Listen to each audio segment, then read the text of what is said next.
But African Americans, I think their story has to be told. You have an element of that with the McLemore House. And I know there's an African American Heritage Society. Build on those strengths.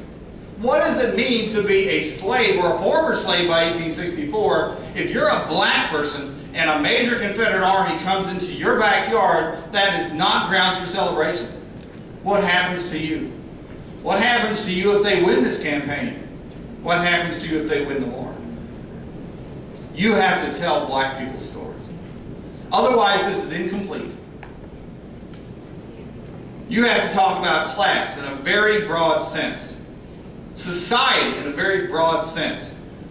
I wish that this museum would have a statistical breakdown. What was Williamson County like? But I wouldn't confine it to Williamson. I'd take all the counties in Middle Tennessee, and I would have somehow how many planters, defined by the U.S. Census as having 20 or more slaves, how many planters in each county, how many small yeoman farmers, how many poor, probably landless whites, how many slaves in 1860 or 1861, how many free blacks. Give a snapshot. If you have a gender breakdown, I think that'd be interesting too. Gender. Women.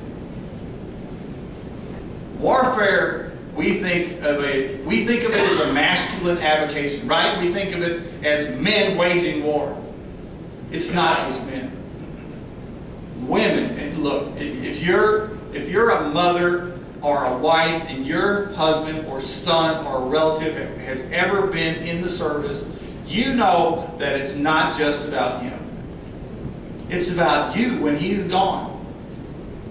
North and South, they put on a uniform and they left. And they left their wives and their daughters and sons behind. You need to tell her story. It's just as important in many ways as his.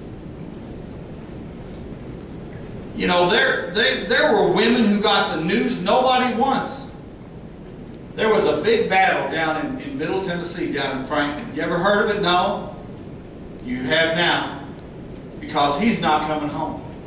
You're a widow. Your children don't have a father. They don't have a brother. They don't have a cousin. They don't have a nephew.